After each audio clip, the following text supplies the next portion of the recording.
The camera records what the girl does at night in the shower. Parents have taken to social media to share photos of their children's hide and seek strategies, from kids curling up inside cupboards to others trying to cover themselves in plain sight. The ingenious attempts have been posted on Reddit, with many youngsters immediately giving themselves away with their heads or legs poking out from behind objects. While some tried to use a transparent box, others used a pole or even toy crocodile in an attempt to hide themselves. One young girl managed to squeeze behind the toilet in the family bathroom and impressed her parents, who posted it to Imgur with the caption, "My daughter is also going pro at hide and seek." Another young girl managed to hide herself in a box inside a cupboard with rows of books in front of her. Although the cupboard was open and she'd been found, she must have been in there for some time. But many of the youngsters didn't think through their hiding places. One child hid in a kitchen cupboard, but forgot about the telltale sign of his legs sticking out the bottom, while a 3-year-old hiding under a television cabinet was unfortunately too long and had his head poking out. Some tots decided to hide in plain sight with only a sheepskin rug, a brightly colored blanket, or even a transparent storage box to save them from being caught. Other children were quickly given away by their shadow or the fact that they weren't camouflaged. One toddler held up a pillowcase over his face, and another used a toy crocodile or tried to hide inside the sofa. At the night, this little girl goes to the bathroom, and her mom hears something wrong. Another warming story. A little girl is left in the care of a babysitter by her hardworking mom, who doesn't even imagine what goes on behind the scenes until she comes home early one day. What is the most important thing in your life?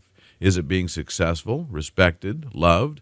For Maria, the question became a lot more complicated when she became a single mom.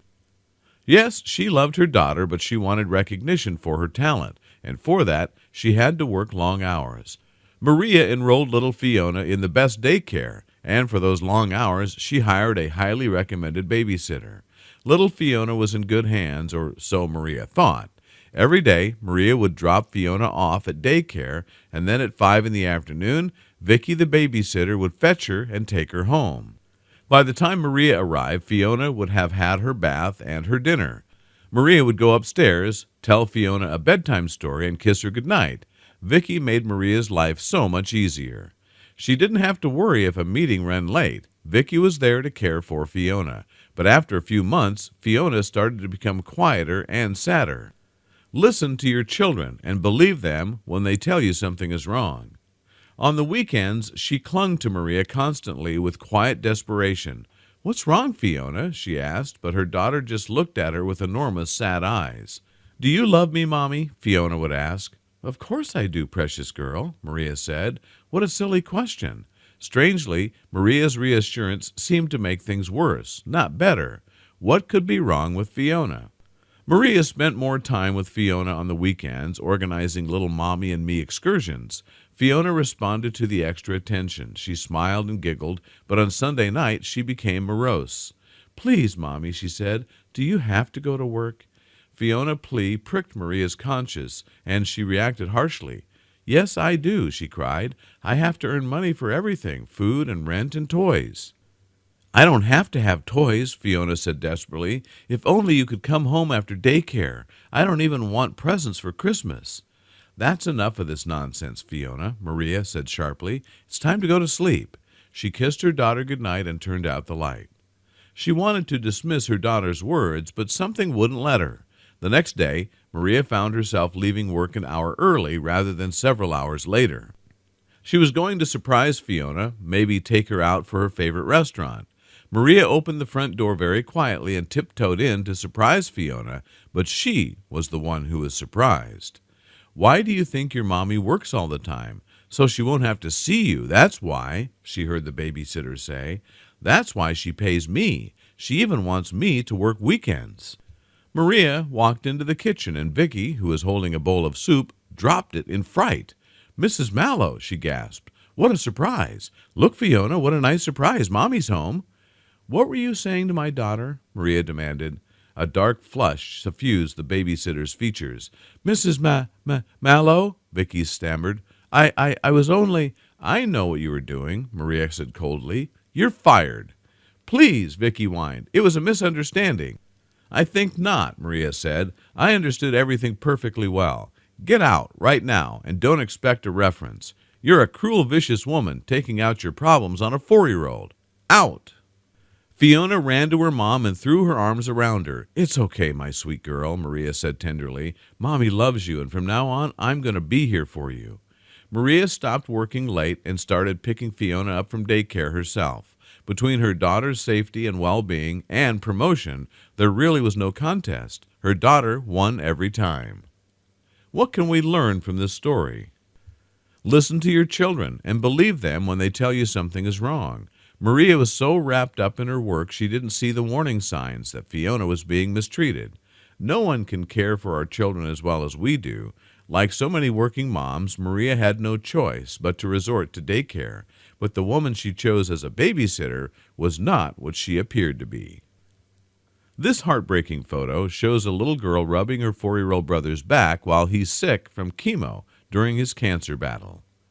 Beckett Burge was diagnosed with acute lymphoblastic leukemia in April 2018, and since then has spent months in the hospital having treatment.